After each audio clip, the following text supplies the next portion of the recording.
Hey, what's up everyone, and welcome to my review for London Has Fallen, which of course is the sequel to Olympus Has Fallen, which, if you do not remember, it was the first White House invasion film of 2013. It was followed up by White House Down, which starred Electro and that guy that likes to dance a lot. But this is something you might not have known. Olympus Has Fallen came out a month after A Good Day to Die Hard, which is the fifth movie in the Die Hard series, and Olympus Has Fallen was very similar to a Die Hard movie, or at least the first Die Hard, where it was, a guy has to go save someone who is trapped or kidnapped by a bunch of terrorists, and he has to go save them. That's a very simple plot, but hey, what can I tell you? It's a very simple series of movies. So it was very much like Die Hard. So I would even say that Olympus Has Fallen not only was the best White House movie, a White House invasion film of that year, it was also the best Die Hard film of that year, because A Good Day to Die Hard was not that great. So that brings us to London Has Fallen, the sequel, the movie that everybody couldn't wait for. It's gonna kill at the box office, just like Gods of Egypt did. Alright, so the story for London Has Fallen, I'm going to tell you the story based on how I figured the writers came up with the story. So this is my impression of how the writers came up with the story while they're brainstorming what the movie is going to be about. So here you go. Here's my impression, okay? Alright, so this is what the story is going to be about, bros. Alright, Gerard Butler and the president go to London because some prime minister guy died. Who cares? He ain't American. So we go there, and then terrorists come and start bombing everything, because of course when a prime minister dies, every other leader has to show up to get killed in the same place. So everybody shows up, and then the French prime minister and the Italian prime minister and the Canadian prime minister, all of them start blowing up. They go boom, boom, boom, boom, boom. But not America. America, we're strong, so we don't get blown up. We come out with a gun. 300 comes out with a gun, and he's like, I'm gonna freedom the fuck out of this place, and he just starts blowing motherfuckers' heads off. And then Aaron Eckhart's like, I'm the president of the United States, and I'm a good guy because I'm from America. And then Gerard Butler's like, fuck you, boo boo boo, stab stab stab, shank shank shank, and then boo boo boo boo. And then a terrorist shows up. He's like, I am a brown man. And then Gerard Butler's like, get your fuck face out of my freedom. And that's the story of London Has Fallen. Okay, so if you found anything I just did offensive, especially the whole thing about brown face man, you're gonna find this movie offensive, because this movie, while I wouldn't say it's racist, it's just like some critics are saying, it's just dumb at times. It's so stupid. Like, first of all, the main bad guy, the terrorist, is doing this, who, by the way, is Middle Eastern. He's doing all this, he's killing everybody, all these innocent people, because America blew up his family. Not even on accident. They don't really explain why they did it. They did it because he's a terrorist, but they don't explain why they blew up his family as well. I guess it was a mistake, I think they said. But whatever. The reason why he's doing this is because of that. That's the whole reason why, which is a big reason, sure. But why? It's America. Why the hell does everybody else have to die? The French Prime Minister has to die. All these people in London have to die. Why does everybody else have to die? Because we screwed up. That's one of the big things I have a problem with. Also, you don't get any character development from this Middle Eastern terrorist. I don't even remember his freaking name. They said it like twice, and that was it. And you only see him like 3 times in the movie, and most of it is through a computer monitor. Like, he's so generic. He is so fucking generic, and it's so offensive. But I wouldn't say it's completely racist. So, there you go. The main bad guy is extremely disappointing. You don't get any sense of, like, dread from this guy. Like, oh shit, he might do something bad. Like, you never get a sense of dread from anything. You never feel like someone's gonna get hurt that's important. You don't have any feeling whatsoever like something unpredictable will happen. You know, oh yeah, this is when this is gonna happen, this is when this character's gonna die. You know exactly what's gonna happen throughout the entire plot. So while it's offensive, very predictable, and I would even say very lazy when it comes to the storytelling, The action is what this movie is made for. It's not made to tell a story or even have a decent bad guy with some political beliefs that make sense or anything. It's just whatever. Who cares? He hates America, so everybody has to die. The whole thing about this movie is the action, and I would even say Gerard Butler. Is Gerard Butler great in this? Just like I thought he was in Olympus Has Fallen. He was the best part of Olympus Has Fallen. I will say this. Yeah. Kinda. The main problem I have is that everything wrong with Olympus Has Fallen, which I would say is a lot of the corny aspects of like, America, yeah!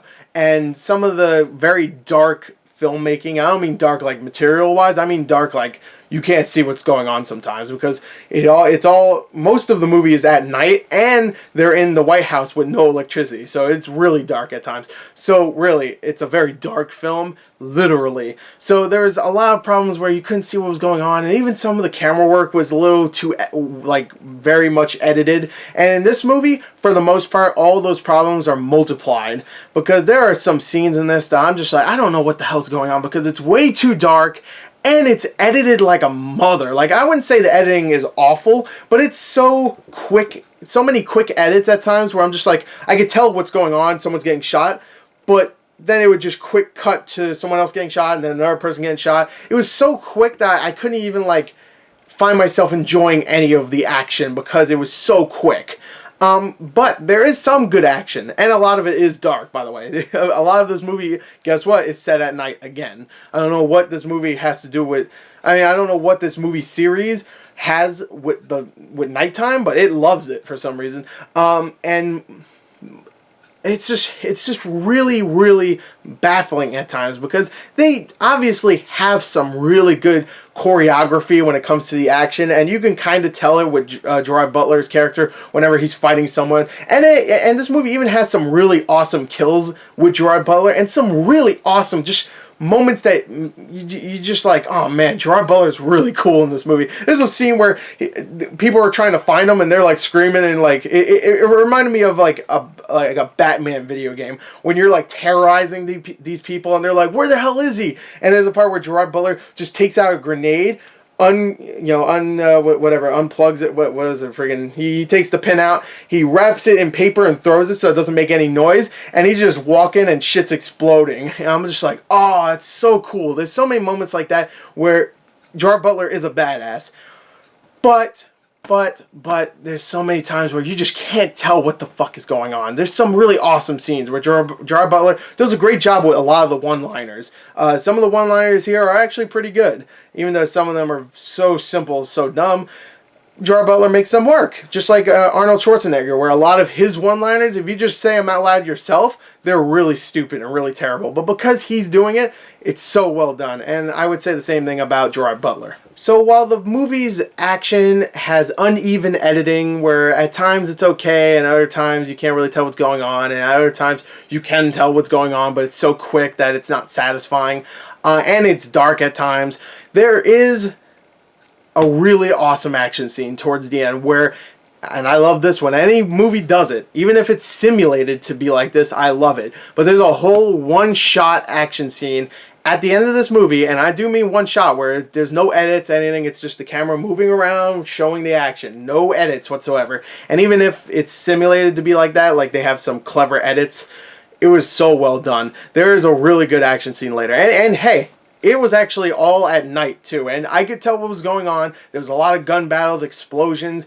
smoke and stuff. People had to die when they were commanded, so you can tell it probably took a lot of work to do that and a lot of time to choreograph that action scene, and I really enjoyed it. It's like a good 3 or 4 minutes of just straight up explosions, action, people getting shot, and it's very well done.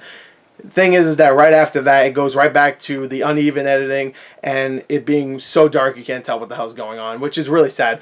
But at times, even when that happens, you'll have a Gerard Butler one-liner, or Gerard Butler stabbing someone in the head and him, of course, shouting out a one-liner, or just him doing something really cool that you can even kind of forgive some of those action scenes. Now, what I can't forgive, and this has nothing to do with the action, well, it kind of does. Yeah, it does, because you only see this when the action really starts to ramp up. The special effects in this movie. Oh, wow. The special effects, okay, the movie had a smaller budget than the last movie, It was like a $60 million budget. I think the last one had like an $80 million budget. I could be wrong, but I'm pretty sure it wasn't that huge last time. And it's definitely not that big this time. But man, when it gets to the special effects, mostly the helicopters and some of the explosions look like, and I said this on Twitter, it looks like PlayStation 1 CG cutscene bad. Like, it looks awful. Like the way the helicopters shine and the way they move and even the way some things explode and then land on the ground just looks like they took a video game model of a helicopter or whatever the hell's blowing up and just added it into the real world, and it looks so awful. It really does. It is so terrible. The special effects are mind-blowingly awful. It looks like shit that should be like higher, like upper level sci-fi channel special effects. And I know I said that same thing about Gods of Egypt. I don't know what the hell it is with Gerard Butler and special effect movies in the last week, but man, he doesn't know how to pick them when it comes to action movies with special effects. Because man, the last one was terrible, and this one sure is bad too. Man, the special effects are abysmal. But when it comes to the action stuff, there's really not much special effects. There's some muzzle flashes with the guns that don't look great, and some CG smoke that's really bad. But for the most part, everything else is like kind of practical. So while the movie itself kind of looks cheap when it comes to special effects, everything else looks okay. So overall, I don't have much else to say about London Has Fallen.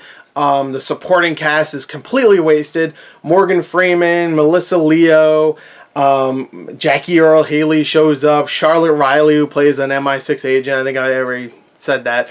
But like all these supporting actors do nothing really. Like Melissa Leo is really embarrassing because she's in the background a couple times, and I think she says like one thing, like I can't watch this, I think she says, which I'm sure a lot of the audience members were thinking the same thing about the film. But I was just like, wow. Like they did a decent job of having most of those actors do something in the first film, and in this one they're just sitting there. Morgan Freeman's sitting there in front of a computer screen saying some things here and there, but for the most part he's just there. Robert Forsythe comes back and he doesn't do anything. He's just there to look. In the first movie he at least said stuff. Here he's like, wow, or I think every supporting actor's main line was, I can't watch this, or whatever. It was kind of embarrassing. Some of the action is, you can't even, it's undescribable at times. The editing's not great, but there's some good action scenes there too. Great performance from Gerard Butler, and I would even say Aaron Eckhart did a great job, and I think those two actually have some pretty good chemistry. It's very offensive at times, especially with its main villain. But overall, I didn't hate this film. I'm still not going to give it a good score. I'm going to give it a way lower score than I give Olympus Has Fallen. I'm going to give this an 18 out of 40. Not good. It's below average. I guess that's more like, that's like a 4.5 out of a 10. It's not good. It's close to pretty bad, but I didn't hate it. There's some good action, and Gerard Butler did a damn good job, but there's so much wrong with this film. Yeah, it's special effects, holy shit. So anyway, there you go. That is my review for London Has Fallen. I hope you enjoyed it. Until next time, thank you, goodbye.